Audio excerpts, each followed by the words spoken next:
Bhogapuram ఎయిర్పోర్టులో land అయిన విమానం తొలి టెస్ట్ ఫ్లైట్ ల్యాండింగ్ అయింది.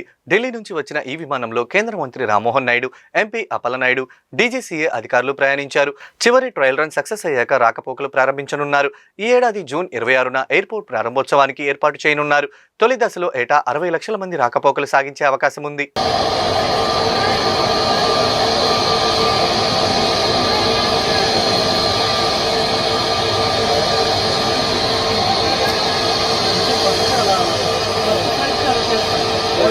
ఈరోజు 2000 ఎకరాల్లో ఉన్నటువంటి ఇన్ఫ్రాస్ట్రక్చర్ కాదు, ఈ యొక్క ఇన్ఫ్రాస్ట్రక్చర్ ద్వారా ఈ విశాఖపట్నం ఎకనామిక్ రీజన్ అంతా కూడా బలపడడానికి ఒక బ్రహ్మాండమైనటువంటి అవకాశం.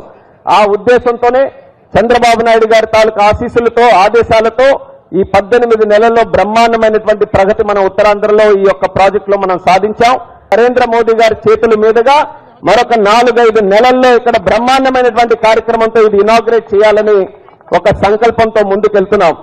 టెస్ట్ ఫ్లైట్ ఈరోజు చూశారు, మీ కళ్ళ ముందే మీరు ల్యాండ్ అయ్యారు. ఈ యొక్క టెస్ట్ ఫ్లైట్ ల్యాండ్ అయిందనంటే దీనికి సంకేతం ఏంటంటే కీలకమైనటువంటి ఎయిర్పోర్ట్ కి సంబంధించి కీలకమైనటువంటి అంశాలు ఏవైతే ఉన్నాయో అవన్నీ కూడా పూర్తి చేసుకున్నామని. టెస్ట్ ఫ్లైట్ ల్యాండ్ అవ్వాలనంటే చాలా 1,00,000 అవన్నీ చెక్ లిస్టులు అన్ని కూడా టిక్కులు పెట్టుకోవాలి. అవన్నీ జరిగితే గానీ ఫ్లైట్ ల్యాండ్ అవ్వడానికి ఇక్కడ లేదు. అది ల్యాండ్ అయిందనంటే ఒక రకంగా ప్రాజెక్టు లాస్ట్ దశలో అన్ని కూడా పూర్తి చేసుకునే సమయంలో ఉన్నామనే సంకేతం. చాలా ఎమోషనల్ మూమెంట్ ఇది మనందరికీ కూడా. ఉత్తరాంధ్రలో ఎప్పుడు ప్రాజెక్టులు మొదలు పెట్టడమే కానీ ఎప్పుడు పూర్తయితాయో ఎవరికి తెలియదు అన్నట్టుగా ఉండింది. వాళ్ళందరికీ కూడా సమాధానం ఈ అల్లూరి సీతారామరాజు ఇంటర్నేషనల్ ఎయిర్పోర్ట్ అని తెలియజేసుకుంటున్నాను. రేపు భవిష్యత్తులో ఉత్తరాంధ్ర తాలూకా రూపురేఖలు మారబోతున్నాయి. విశాఖపట్నం ఎకనామిక్ రీజన్ తో మనం ముందుకెళ్తున్నాం. విశాఖపట్నం ఎకనామిక్ రీజన్ కి కేంద్ర బడ్జెట్ లో కూడా నిధులు కేటాయించి మన ప్రాంతం అన్ని విధాలుగా డెవలప్ చేయాలని కేంద్ర ప్రభుత్వం తాలూకా సహకారం చంద్రబాబు నాయుడు గారి ఆధ్వర్యంలో తీసుకుంటున్నాం. శ్రీశైలంలోని మల్లికార్జున సత్రం సిబ్బంది సినిమా పాటకు డాన్స్ చేస్తూ న్యూ ఇయర్ వేడుకలు జరుపుకోవడం వివాదాస్పదమైంది. సోషల్ మీడియాలో వీడియో పోస్ట్ కావడంతో భక్తులు ఆగ్రహం వ్యక్తం చేస్తున్నారు. క్షేత్ర పవిత్రతను కాపాడటంతో అధికారులు విఫలమవుతున్నారని విమర్శిస్తున్నారు. ఇటీవల 200 కేజీల మటన్ ఇప్పుడు డాన్స్ వివాదాలతో మల్లన్న క్షేత్రం వార్తల్లో నిలుస్తుందని ఆవేదన వ్యక్తమవుతుంది. తిరుమల శ్రీవారిని సినీ దర్శకుడు అనిల్ రావుపూడి దర్శించుకున్నారు. మన శంకర్ వరప్రసాద్ చిత్ర నిర్మాత సాహు గరికపాటి, గేయ రచయిత రామజోగయ్య శాస్త్రితో కలిసి ఆదివారం ఉదయం ఆయన వీఐపీ ప్రారంభ విరామ దర్శన సమయంలో స్వామివారి సేవలో పాల్గొన్నారు. శ్రీవారిని దర్శించుకున్న అనంతరం వారు రంగనాయకుల మండపంలో పండితులు ఆశీర్వచనం చేసి స్వామివారి తీర్థప్రసాదాలను అందజేశారు. చిరంజీవి నటించిన మన శంకర వరప్రసాద్ చిత్రం జనవరి 12న ప్రేక్షకుల ముందుకు రానున్న నేపథ్యంలో శ్రీవారి ఆశీస్సుల కోసం తాము వచ్చినట్లు తెలిపారు. తిరుపతిలో నేడు సాయంత్రం 4 గంటలకు సినిమా ట్రైలర్ను విడుదల చేయనున్నట్లు తెలిపారు. ఓం నమో వెంకటేశాయ. అందరికీ నమస్కారం. సో జనవరి 12 మన శంకర వరప్రసాద్ గారి సినిమా రిలీజ్ కాబోతుంది. సో నిర్మాత సాహు గారి పట్టుతో టీం అందరం కలిసి ఈరోజు స్వామివారి ఆశీస్సులు తీసుకోవడానికి వచ్చాం. చాలా సంతోషంగా ఉంది. సో ఇక్కడ నుంచి ఈ తిరుపతిలో ఈవినింగ్ 4 గంటలకి సినిమా ట్రైలర్ లాంచ్ అయిపోతున్నాం. సో ఫస్ట్ టైం మన శంకర ప్రసాద్కి సంబంధించిన కంటెంట్ బయటకి ఒక 2.5 మినిట్ ట్రైలర్తో వస్తున్నాం. సో అది మిమ్మల్ని అందరినీ ఎగ్జైట్ చేస్తూనే ఎక్స్పెక్ట్ చేస్తున్నాం. సో ఈసారి జనవరి 12 పోయిన సంక్రాంతికి ఎలా ప్రేక్షకులు వచ్చి ఆ సినిమాని ఎంజాయ్ చేశారో ఈసారి కూడా వచ్చి మా సినిమాని చూసి మమ్మల్ని ఆశీర్వదిస్తారని ఆశిస్తున్నాం. గోదావరి బనకచెర్ల ప్రాజెక్ట్ అంశంపై ప్రతిపక్షాలు చేస్తున్న ఆరోపణలకు తెలంగాణ ముఖ్యమంత్రి రేవంత్ రెడ్డి శాసనసభ వేదికగా ఘాటుగా సమాధానమిచ్చారు. తెలంగాణ ప్రయోజనాలకు విరుద్ధంగా తాము ఎప్పటికీ వ్యవహరించమని స్పష్టం చేస్తూ గత పాలకుల నిర్ణయాలే నేటి వివాదాలకు కారణమని వివరించారు. నీళ్లు నిజాలు అనే అంశంపై శాసనసభలో జరిగిన స్వల్పకాలిక చర్చలో సీఎం రేవంత్ రెడ్డి గోదావరి జిల్లాలు బనకచెర్ల ప్రాజెక్ట్ కృష్ణా జలాల పంపకాలపై కీలక వ్యాఖ్యలు చేశారు. को मार जब फिर अरे भाई कितना भी लड़ो कुछ भी करो, मैं राज्य के लिए नुकसान नहीं पहुंचाना, हम लोग एक कट्टा हो जाना, हम अलग अलग पार्टी का होगा, अलग अलग एजेंडा होगा, अलग अलग एजेंडा होगा, मगर हम लोग जब तेलंगाना जनता के लिए आवाम के लिए जब काम करते हम सब लोग इकट्ठा होकर लड़ना बोल के जो अकबरुद्दीन ओवैसी जी ने कहा, इतना विजडम उनको क्यों नहीं है? हम सरकार में हम कुछ कर 10 साल आपको मौका दिया, आप कुछ नहीं किए. 2 साल से हम कोशिश कर रहे हैं पानी लाने के लिए, परमिशन लाने के लिए, क्यों हमको मौका नहीं दे रहे? हमको बार बार बेइज्जती करने के लिए तुम शल्य सारथ्यम जो कर रहा है, क्यों कर रहा है? किसके लिए? किसके मेहरबानी के लिए? क्या बोलना चाह रहे हैं चंद्रशेखर राव जी? आपको क्या होने वाले कैसे होने वाले पता नहीं है. जो बड़वे को यहां भेज दिए, बड़वे को कौन संभालना? ऐसे बड़वों को क्यों इधर लेगा के छोड़ दिए? समझाओ उन लोगों को, सिखाओ कुछ उन लोगों को। यहां के बोलने के लिए क्यों उन लोगों को एमएलए चुनाए, क्यों उनको डिप्टी लीडर बनाए? आप समझाओ केसीआर साहब उन लोगों को, आप नहीं आए तो नहीं आए। आप ये समझते होंगे हम बहुत बड़ा, कोई भी समझ सकता है। मैं 30 को मारता हूं, 35 को मारता हूं, कोई भी समझ सकता है, मगर मैदान में आए तो पता लगता ना। दिसंबर 7 तारीख में नवंबर 30 को पता लग गया ना 2023 में कौन पहलवान है, कौन मच्छर पहलवान है, कौन किसको मारा पता लग गया ना 2023 दिसंबर में। उसके बाद 2024 पार्लियामेंट में पता लग गया ना। उसके बाद सिकंदराबाद कंटोनमेंट में, जुबली हिल्स में, परसों सरपंच इलेक्शन में भी कौन पहलवान है, कौन मच्छर पहलवान में, सबको पता लग गया ना। आगे भी देखेंगे, म्युनिसिपल आ रहे हैं ना, म्युनिसिपल चुनाव में देखेंगे। मगर राजनीति अलग है, తెలంగాణ జనతాకే హక్। తెలంగాణ భవన్లో నదీ జనాల కాంగ్రెస్ ద్రోహాలు అంశంపై ఏర్పాటు చేసిన పవర్ పాయింట్ ప్రెజెంటేషన్ లో కేటీఆర్ మాట్లాడారు. తెలంగాణలో అధికారంలోకి వచ్చాక నిరుద్యోగ యువతకు 2 లక్షల ఉద్యోగాలు ఇస్తామని చెప్పి మాట తప్పిన కాంగ్రెస్ కు ఎన్నిసార్లు ఉరితీయాలి అని కేటీఆర్ ప్రశ్నించారు. రైతులకు రుణమాఫీ చేస్తామని, బీసీలకు 42% రిజర్వేషన్ అని 420 హామీలు ఇచ్చి ఎగ్గొట్టినందుకు కాంగ్రెస్ ప్రభుత్వానికి 420 సార్లు ఉరితీయాలా అని అన్నారు. నీ రాహుల్ గాంధీని ఉరితీయాలి. ఎక్కడ? అశోక్ నగర్ నడి చివరస్తాలో 2 లక్షల ఉద్యోగాలు అని చెప్పి మాట తప్పినందుకు రాహుల్ గాంధీని ఉరితీయాలి. రైతులకు రుణమాఫీ చేస్తా అని చెప్పి మాట తప్పినందుకు వరంగల్లో రాహుల్ గాంధీని ఉరితీయాలి. బీసీలకు 42% రిజర్వేషన్ అని చెప్పి మాట తప్పినందుకు మీ నాయకత్వాన్ని, కాంగ్రెస్ నాయకత్వాన్ని, రాహుల్ గాంధీని, రేవంత్ రెడ్డిని కామారెడ్డిలో ఉరితీయాలి. ఉరి తీసుకుంటూ పోతే 420 హామీలు ఎగ్గొట్టినందుకు 420 సార్లను నీ 420 కాంగ్రెస్ పార్టీని ఉరితీయాలి. కేసీఆర్ గారిని పట్టుకొని నోటికొచ్చినట్టు మాట్లాడుతూ, పనికిమాలిన చెత్తవాగుడు వాగుతూ, నిన్న శాసనసభలో ఆయన మాట్లాడిన మాట బాధ ఎక్కడ అంటే, సరే ముఖ్యమంత్రి ఒక అర్భకుడు, అంగుష్టమాత్రుడు, ఒక నికృష్టుడు, ఇవన్నీ మనకు తెలుసు. సర్వభ్రష్ట ప్రభుత్వానికి ఇవాళ అధినేత ఈ ముఖ్యమంత్రి. గుంటూరు ట్రాఫిక్ సమస్యలు తగ్గించేందుకు ఫేజ్ 3. గుంటూరులో ట్రాఫిక్ సమస్యలు ఎక్కువగా ఉన్నాయని మంత్రి నారాయణ తెలిపారు. గుంటూరులోని ఫేజ్ 3 ఎన్ఆర్ఐ రోడ్డు శంకుస్థాపనలో ఆయన మాట్లాడారు. పల్నాడు నుంచి రాజధానికి విజయవాడకు వెళ్లాలంటే తప్పనిసరిగా గుంటూరులోంచి వెళ్లాలని, అందువల్ల ట్రాఫిక్ సమస్యలు ఎక్కువగా వస్తున్నాయని ఆయన తెలిపారు. ఇన్నర్ రింగ్ రోడ్డు పూర్తి చేసే ప్రయాణించేందుకు సులభంగా ఉంటుందని అన్నారు. వీళ్ళందరూ దీని మీద అడగటం జరిగింది. అడిగిన తర్వాత సిఆర్డీలో దీన్ని డిసైడ్ చేసి 45 కోట్లు యాక్చువల్గా శాంక్షన్ చేశాం. వెంటనే వర్క్ యాక్చువల్గా టేకప్ చేసి వీలైనంత తొందరలో ఇది కంప్లీట్ చేయడం జరుగుతుంది. దీనివల్ల గుంటూరు టౌన్లో ఉండే ట్రాఫిక్ తగ్గుతుంది. ఎందుకంటే ఏదైతే ఈ యొక్క అమరావతి పోవటానికి కానీ లేదా పల్నాడు నుంచి వచ్చేవాళ్ళు కానీ డైరెక్ట్గా ఈ ఇన్నర్ రింగ్ బైపాస్ రోడ్డు గుండా వెళ్ళగలరు. అలా జరిగినప్పుడు ఏంటంటే సిటీలో ట్రాఫిక్ కంజెషన్. ఇప్పుడు ప్రపంచం అంతా ఎక్కడ తీసుకున్నా, ఏ దేశం తీసుకున్నా, ఏ డెవలప్డ్ కంట్రీ తీసుకున్నా మేజర్ ప్రాబ్లం ఏంటంటే ట్రాఫిక్ ప్రాబ్లం. అందువల్ల ట్రాఫిక్ ప్రాబ్లం తగ్గడానికే గవర్నమెంట్ ముఖ్యమంత్రి గారు హై ప్రయారిటీ ఇస్తూ ప్రతి టౌన్లోనూ inner ring roads, outer ring roads develop చేయమంటున్నారు. ఆ నేపథ్యంలోనే అటు ఎంపీ గారు పెనుమసాని చంద్రశేఖర్ గారు కానీ రామాంజన్ గారు అడగటం, దీన్ని శాంక్షన్ చేయడం జరిగింది. దానివల్ల ప్రజలకి అన్ని విధాలు ఉపయోగపడుతుంది. Thank you. Chandrayangutta drunk and drive తనిఖీలలో పోలీస్ మీదకి ఆటోవాలా పాముతో వెళ్లాడు. మత్తులో ఆటోలో నుంచి పామును తీసి తన బండి వెంటనే ఇవ్వాలని బెదిరించగా పోలీసులు అరెస్టు చేశారు. కాగా కొన్నేళ్ల క్రితం పహాడీ షరీఫ్ ప్రాంతంలో కొందరు పాములతో యువతుల్ని బెదిరించి రేపులు చేయడం, మనీ, నగదులు దోచుకోవడం సంచలనమైంది. దోషులకు జీవిత ఖైదు పడింది. తాజాగా ఈ ఘటనతో స్నేక్ మళ్లీ పడగ విప్పుతుందా అని అనుమానం, భయం కలుగుతుంది.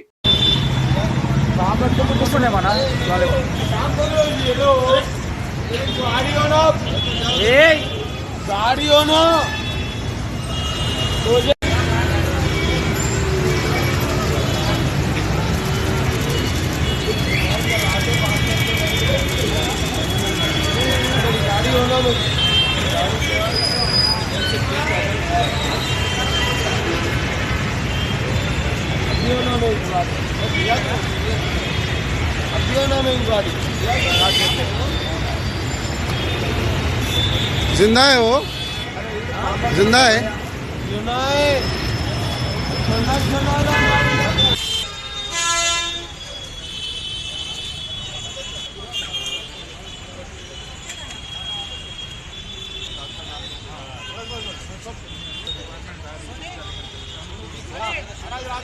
వందే భారత్ స్లీపర్ రైల్లోని ఫ్యూచర్లను రైల్వే మంత్రి అశ్విని వైష్ణవ్ పరిశీలించి వీడియోను ఎక్స్ లో షేర్ చేశారు. ఇందులో అడ్జస్టబుల్ విండో షీట్స్, లోతైన wash basin, reading light, magazine holder, మెత్తటి బోర్డులు, noise detection technology, automatic doors ఏర్పాటు చేశారు.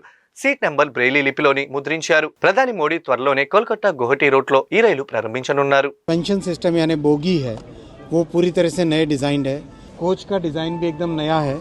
ड्राइवर्स की कैबिन का डिज़ाइन एक अलग तरीके से एर्गोनॉमिक डिज़ाइन किया गया है. कोचेस के आपस में जो कपलर हैं वो नए डिज़ाइन के सेमी ऑटोमेटिक कपलर्स लगाए गए हैं जिससे कि चलने के टाइम में कोई झटका ना आए. सीसीटीवी कैमरास प्री फिटेड हैं, कवच प्री फिटेड हैं. सीट नए तरीके से डिज़ाइन की गई है. जो लैडर है उसका एर्गोनॉमिक डिज़ाइन किया गया है. टॉयलेट्स का डिज़ाइन नए तरीके से किया गया है जैसे पानी का वेस्टेज कम से कम हो. पैंट्री एक नए डिज़ाइन का है. प्लस जो साथ में कर्मचारी होते हैं क्लीनिंग के लिए हो, खाना सर्व करने के लिए हो, उनके लिए अलग से बर्थ रखी गई है. गुवाहाटी से कोलकाता के बीच में पहली सर्विस चालू होगी. मिडिल क्लास की सवारी बने रेलवे, लो इनकम ఫ్యామిలీస్ की सवारी बने रेलवे, वही ध्यान में रखा गया है. గుంటూరు లక్ష్మీపురం జంక్షన్ లో నూతనంగా ఏర్పాటు చేసిన భారతరత్న మాజీ ప్రధాని అటల్ బిహారీ వాజ్పేయి విగ్రహ ఆవిష్కరణ ప్రారంభోత్సవ కార్యక్రమం ఆదివారం ఘనంగా జరిగింది. ఈ ప్రారంభోత్సవంలో బీజేపీ రాష్ట్ర అధ్యక్షులు పివిఎన్ మాధవ్, గుంటూరు మేయర్ కోవెలమూడి రవీంద్ర, పశ్చిమ ఎమ్మెల్యే గల్లా మాధవి, తూర్పు ఎమ్మెల్యే మహమ్మద్ రజీర్, టీడీపీ జిల్లా అధ్యక్షులు పిల్లి మాణిక్యరావు, జనసేన పార్టీ జిల్లా అధ్యక్షులు గాదే వెంకటేశ్వరరావు, బోనబోయిన శ్రీనివాస్ యాదవ్, బీజేపీ జిల్లా అధ్యక్షులు చెరుకూరి తిరుపతిరావు పాల్గొన్నారు. అనంతరం వారు మీడియాతో మాట్లాడుతూ వాజ్పేయి జీవితాన్ని ఆవిష్కరించారు. ఆయన దేశానికి చేసిన సేవలు ఈ సందర్భంగా గుర్తు చేశారు. గుంటూరు నగరంలో ఆ మహనీయుని విగ్రహం ఏర్పాటు చేసుకోవడం ఆనందంగా ఉందని అన్నారు. ఈ కార్యక్రమంలో కూటమి నాయకులు పెద్ద సంఖ్యలో పాల్గొన్నారు.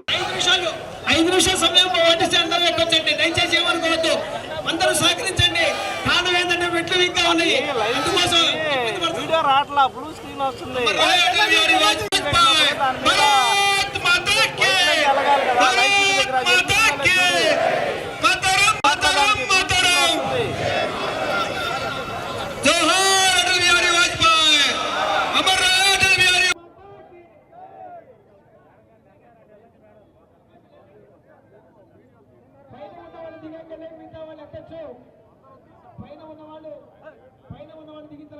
నమస్కారం అండి. మరి 101వ జయంతిని పురస్కరించుకొని అటల్ బిహారీ వాజ్పేయి గారికి యావత్ దేశవ్యాప్తంగా కూడా ఘన నివాళిని అర్పించే ఒక మహోత్తర కార్యక్రమాన్ని చేపట్టడం జరిగింది. ది గుడ్ గవర్నెన్స్ డేగా ఆయన యొక్క జన్మదినాన్ని మనందరం జరుపుకోవడం పరిపాటిగా వస్తూ ఉన్నదే. అయితే దాన్ని పురస్కరించుకొని నేడు ఒక నెల పాటు దేశవ్యాప్తంగా కూడా అనేక ప్రాంతాల్లో ఆయన విగ్రహాన్ని ఆవిష్కరించుకొని ప్రజలందరం కూడా ఆయనకి ఒక చిరు కానుకగా, చిన్నపాటి కృతజ్ఞతగా అందరం తెలుపుకోవడం జరుగుతుంది. మరి మొన్న మన రాజధాని ప్రాంతంలో కూడా చాలా ఘనంగా కాంస్య విగ్రహాన్ని గౌరవ ముఖ్యమంత్రి వర్యులు చంద్రబాబు నాయుడు గారి చేతుల మీదుగా చాలా అద్భుతంగా మనందరం కూడా ఆవిష్కరించుకోవడం జరిగింది. అదే నేపథ్యంలో ఈరోజు గుంటూరు పశ్చిమ నియోజకవర్గంలో మరి వాజ్పేయి గారి ఆవిష్కరణ చేసుకోవడం, మరి ఈ యొక్క అద్భుతమైన కార్యక్రమానికి మాధవ్ గారు చీఫ్ గెస్ట్గా, మనకి బీజేపీ రాష్ట్ర అధ్యక్షులైన మాధవ్ గారు చీఫ్ గెస్ట్గా రావడం చాలా చాలా శుభ పరిణామం.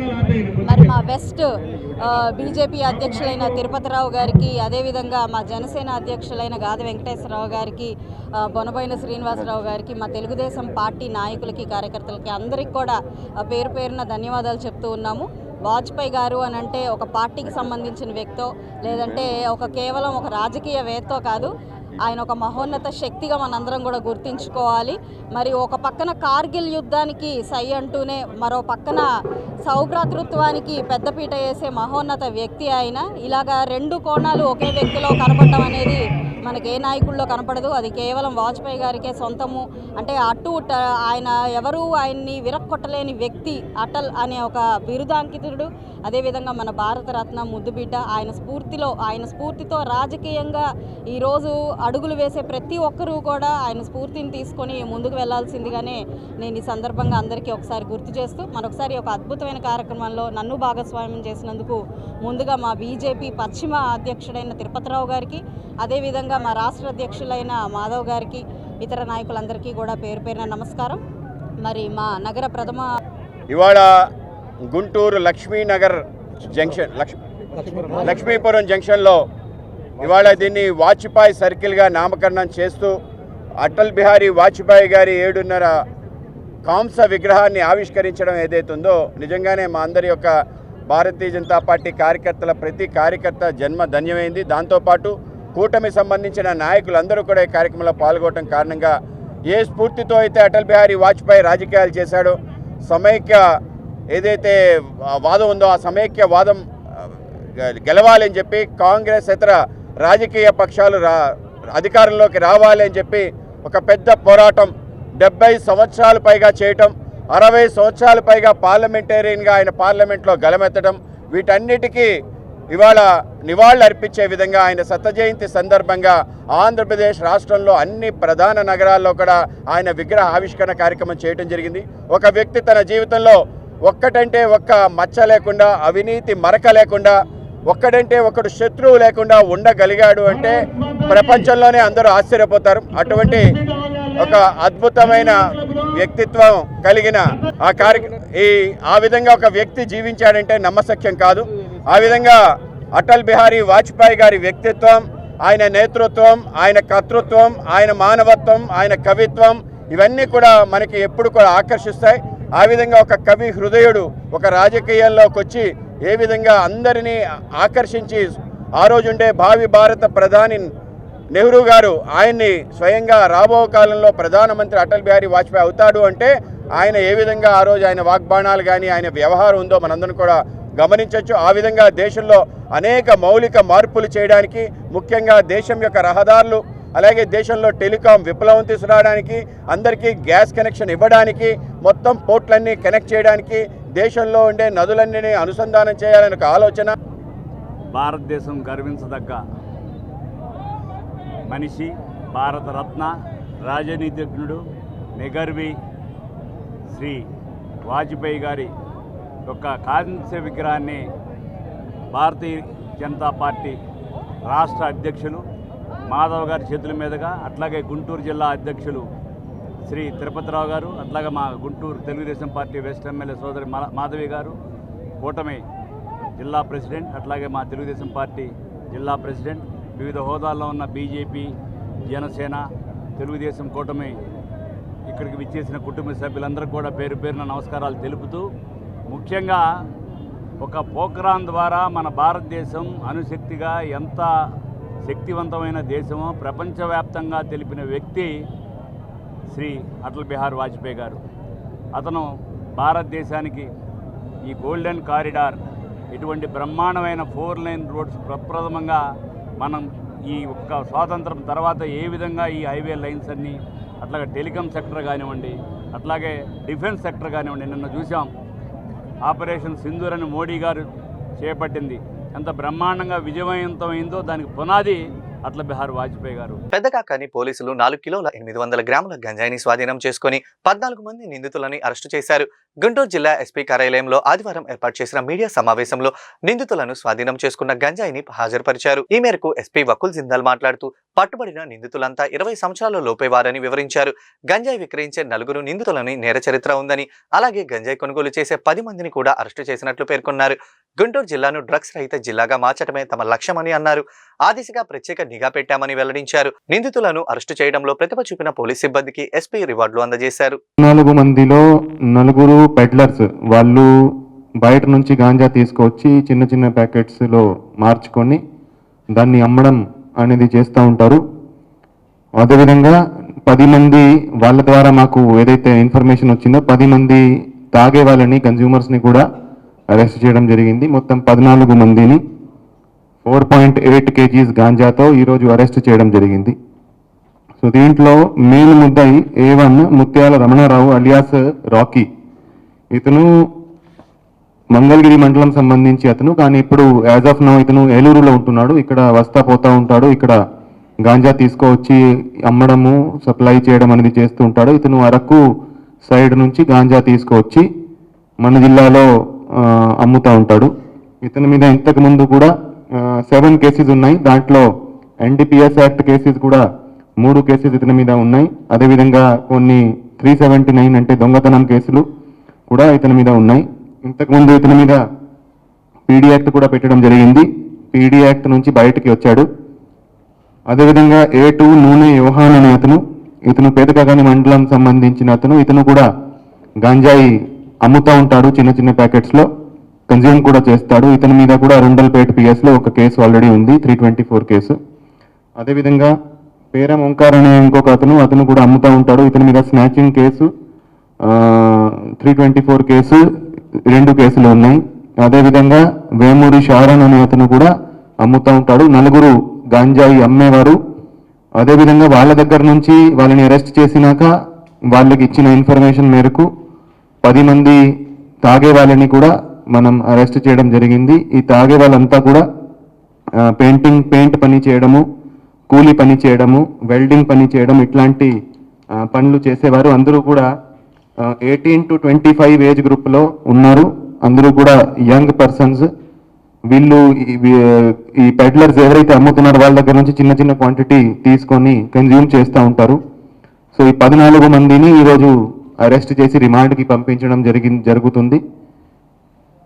సో గుంటూరు జిల్లాలో మనం కంటిన్యూస్గా టాస్క్ ఫోర్స్ అయితేనేమి, పోలీస్ స్టేషన్స్ అయితేనేమి గాంజా మీద స్పెషల్ ఫోకస్ పెడుతున్నాము. ఎక్కడ కూడా గాంజా దొరికినా, అమ్మినా, కన్జ్యూమ్ చేసినా, తీసుకొచ్చినా అందరి మీద ఒక మనిషి దొరికితే అందరూ దాంట్లో బాధ్యులు చేసి అందరినీ మనం అరెస్ట్ చేస్తున్నాము. So last 3 monthsలో 40 case. Inner ring road నిర్మాణం కొరకు స్వర్ణభారతి నగర్ మెయిన్ రోడ్ లో శంకుస్థాపన అనంతరం శిల్పారామంలో సభ నిర్వహించడం జరిగింది. ఈ సందర్భంగా కేంద్ర మంత్రి పెమ్మసాని చంద్రశేఖర్ పై మాజీ మంత్రి అంబటి రాంబాబు చేసిన వ్యాఖ్యలను ఖండిస్తూ మాజీ మంత్రి అంబటిని ఎమ్మెల్యే బూర్ల రామాంజనేయులు ఎండగట్టారు. పెమ్మసాని అంటే గుంటూరు గౌరవం, ఆయనకు ఉన్నది అధికారం కాదు, ప్రజలకు సేవ చేసే బాధ్యత అని, మంత్రి పదవి అలంకారం కాదు అని, అవకాశం మాత్రమేనని పేర్కొన్నారు. ఆయన స్టైల్, స్పష్టత, సమన్వయం, టైం లైన్ ఇదే నేపథ్యంలో ఫైళ్లు పరిగెడుతున్నాయని, పనులు చకచకా నడుస్తున్నాయని అన్నారు. ఇంత మంచి మనసున్న పెమ్మసాని చంద్రశేఖర్ ని ఒక వ్యక్తి అని అనుచితమైన వ్యాఖ్యలు చేయడానికి సిగ్గులేదా అని ప్రశ్నించారు. అనుచిత వ్యాఖ్యలు చేయడం మీ రాజకీయ సంస్కారమా? మీకు ఆ రోజు తిడితే పదవులు వచ్చాయా? దూస్తేనే గుర్తింపు వచ్చిందా అని చంద్రబాబు నాయుడిని తిడితే మీకు ఆయన కనుసైగలో మెలిగే అవకాశం వస్తుందా అని విమర్శించారు. ఆయన కనుసన్నల్లో మెలిగే అవకాశం వచ్చిందా అని విమర్శించారు. కానీ మా కూటమి ప్రభుత్వంలో కేంద్ర మంత్రిని చూసి మేము 3 అంశాలు నేర్చుకున్నామని అన్నారు. పని చేస్తేనే పదవులు, పని చేయడం చూపిస్తేనే గుర్తింపు, ప్రజలతో ఉంటేనే రాజకీయం అని నేర్చుకున్నామని అన్నారు. ఇవి అసలు సిసలు రాజకీయ నాయకుడికి ఉండవలసిన లక్షణమని అన్నారు. నీవు ఒక శాఖని నిర్వహించావు, అందులో కాపర్ డ్యాం కూడా తేడా తెలియని వ్యక్తి, నోటికి ఏది వస్తే అది మాట్లాడతావంటూ ఆ మాటలు సబబు కాదని హెచ్చరించారు. గుంటూరు గౌరవం ఆయనకున్నది అధికారం కాదు, ప్రజలకు సేవ చేసే బాధ్యత. మంత్రి పదవి అలంకారం కాదు, అది అవకాశం మాత్రమే. ఆయన స్టైల్, స్పష్టత, సమన్వయం, టైం లైన్ ఇదే నేపథ్యంలో ఫైళ్లు పరిగెడుతున్నాయి, పనులు చకచకా నడుస్తున్నాయి. అందులో భాగంగానే ఈరోజు మనం చూస్తున్నాం. ఇంత మంచి మనిషిని చూస్తూ ఒక ఆయన అనుచితమైనటువంటి వ్యాఖ్యలు చేస్తాడు. సిగ్గుండదా? ఆగండి సార్, మా బాధను మేము చెప్పుకోవాలి. ఒక్క నిమిషం సార్, ఒక్క నిమిషం. కనీసం ఆయన మనిషిని చూసి, ఆ మనిషి ముఖాన్ని చూసి అనడానికి నీకు నోరు ఎలా వచ్చిందని అడుగుతున్నా పెద్ద మనిషిని. అనుచిత వ్యాఖ్యలు చేయడం మీ రాజకీయ సంస్కారం. మీకు ఆ రోజు తిడితేనే పదవులు వచ్చాయి, దూషిస్తేనే గుర్తింపు వచ్చింది.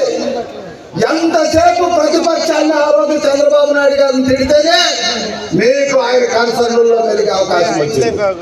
కానీ మా కూటమి ప్రభుత్వంలో మా ఎంపీ, కేంద్ర మంత్రివర్గ యొక్క పరిపాలనలో మేము నేర్చుకున్నది 3 అంశాలు.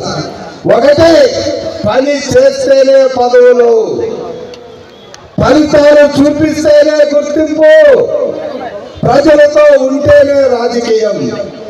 ఇదే అసలు సిసలైనటువంటి రాజకీయ నాయకుడికి ఉండాల్సినటువంటి లక్షణం. అసలు నీ శాఖను నిర్వహించావు, డ్యామ్కి అందులో ఉన్న కాపర్ డ్యామ్ కూడా తేడా తెలియనటువంటి వ్యక్తివి. నోటికి ఏది వస్తే అది మాట్లాడతావు.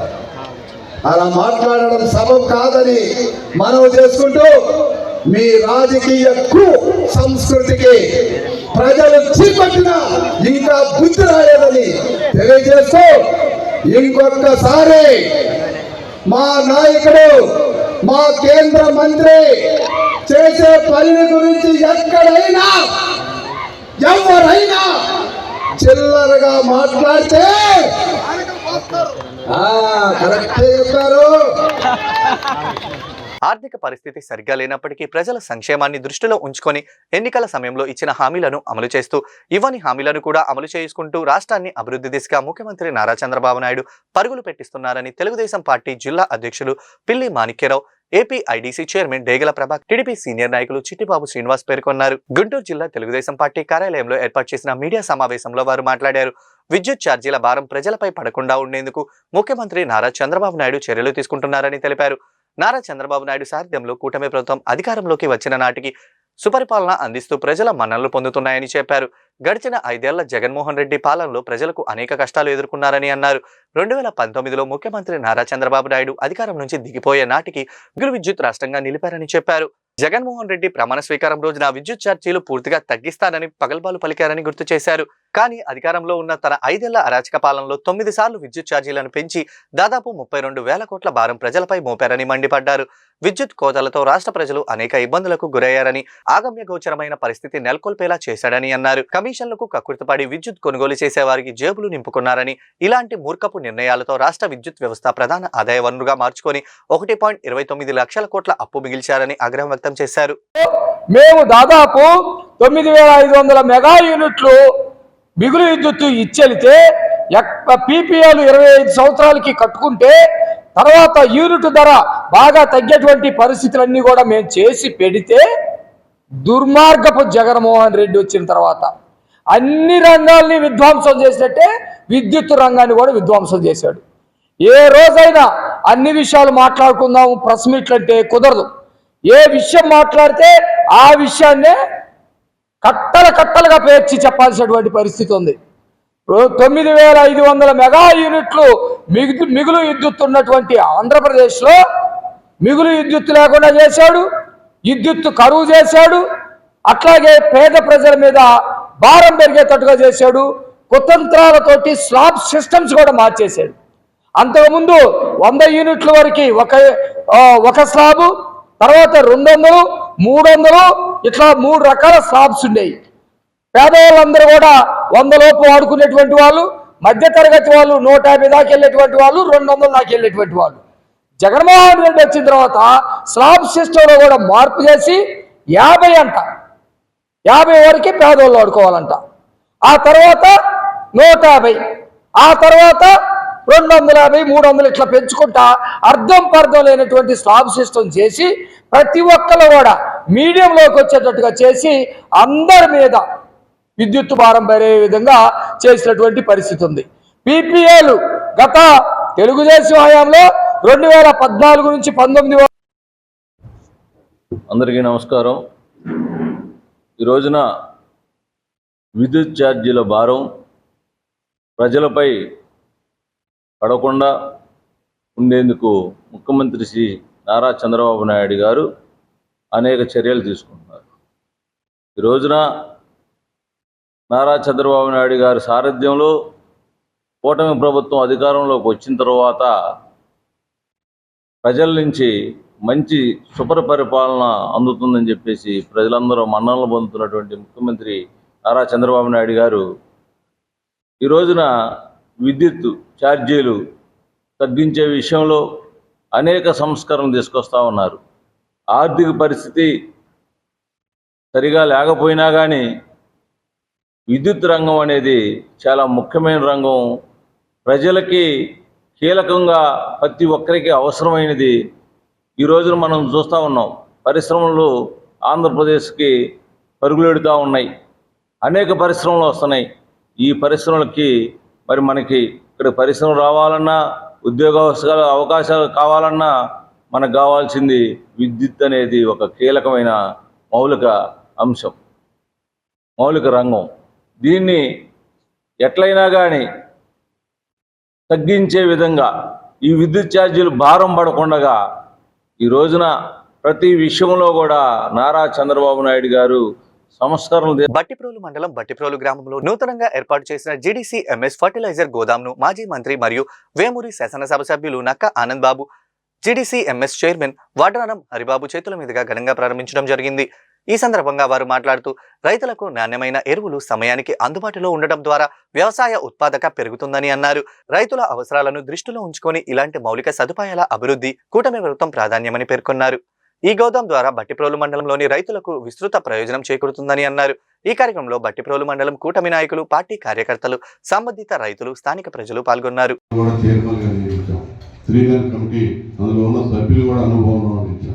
మీరు కూర్చోండి, రైతులకి ఏ టైంలో ఏది కావాలో సకాలంలో అందించండి. డీసీఎంఎస్ వారు కూడా ఇప్పుడే మా హరిబాబు గారు చెప్పాడు, 50 ఏళ్ళ ఎక్స్పీరియన్స్ మన జిఎం గారికి. మరి వారు కూడా ఉన్నటువంటి ఈ యాకరేజ్ని బట్టి మీరు కూడా జిల్లా అంతా యూనిట్గా తీసుకొని ఈ ప్రాంతానికి రావాల్సిన ఎరువులు ఈ ప్రాంతానికి వచ్చే విధంగా మీరు చొరవ తీసుకోండి. అంటే పల్నాడు మీద ఎక్కువ ప్రేమ ఉంటుందేమో మీకు, కొంచెం ఇది కూడా ఎందుకంటే ఎక్కువ దగ్గర నాకు తెలిసి మా నియోజకవర్గంలో ఏ పంటలు కానీ 1,15,000 నుంచి 1,20,000 ఎకరాలు ఇక్కడ సాగులో ఉంది. అది ఏదైనా కానీ అది హార్టికల్చర్ క్రాప్స్ కావచ్చు, ఈ మాగాడి పొలాలు వేసేటటువంటి మొక్కజొన్న కావచ్చు, జొన్న కావచ్చు, ఏదైనా.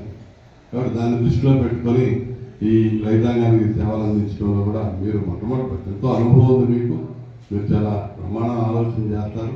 ఇవన్నీ కూడా దృష్టిలో పెట్టుకొని మా రైతులకి సరిగా ఏంటంటే సీజనల్గా అందిస్తారు. ఎవరు ముందు ఎవరు వెనకాలి. మొక్కజొన్న అయినా వరైనా మనం ముందుంటాం. మన తర్వాత ఆ దిగువకి వెళ్ళే కొద్ది రేపల్లి కానీ పాపలు కానీ మా తర్వాత కొంచెం లేట్ అవుతాం.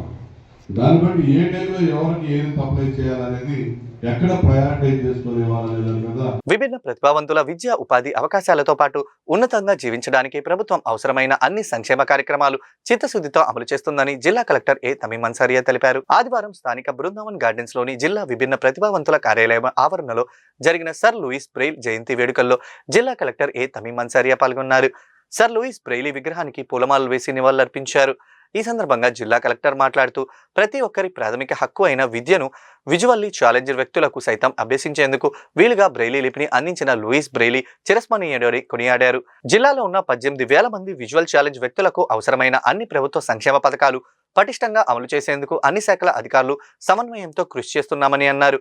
విభిన్న ప్రతిభావంతుల సమస్యలను సత్వరమే పరిష్కరించే దిశగా ప్రతి నెల 4వ శనివారం ప్రత్యేక ఫిర్యాదుల దినోత్సవం నిర్వహిస్తున్నామని వివరించారు.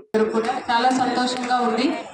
మీ అందరూ కూడా తెలుసు, ప్రతి సంవత్సరం January 4th బ్రెయిలీ డేగా జరుపుకుంటున్నాము. బ్రెయిలీ అనేది ఒక చదవడానికి ఉన్న ఒక టూల్ మాత్రమే కాదు, it is me fundamental rights ఉన్న ఒక ఇంపార్టెంట్ మార్గం అన్నమాట.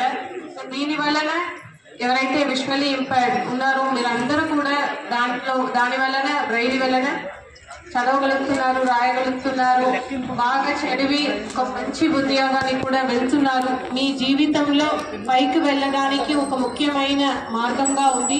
దీన్ని ఇన్వెంట్ చేసిన లూయిస్ బ్రెయిలీ గారిని మనం అందరూ కూడా ఎప్పుడు కూడా గుర్తుంచుకోవాలి. ఆయనకి ఎప్పుడు కూడా రుణపడి ఉండాలని ఈ సందర్భంగా మీ అందరినీ కూడా కోరుతున్నాను. మీ అందరికీ కూడా ప్రభుత్వం నుంచి కూడా ఎడ్యుకేషన్ పరంగా, ఎంప్లాయ్మెంట్ పరంగా మీ లైఫ్ని మంచిగా చేయించాలి అని అంటే మన గవర్నమెంట్ నుంచి వివిధ స్కీమ్స్ ఇంప్లిమెంట్ చేయడం జరుగుతున్నది. సో దాన్ని కూడా మన గుంటూరు జిల్లాలో ఇప్పుడు చూస్తే దాదాపు 18,000 విజువల్లీ ఇంపైర్డ్ పీపుల్ ఉన్నారు.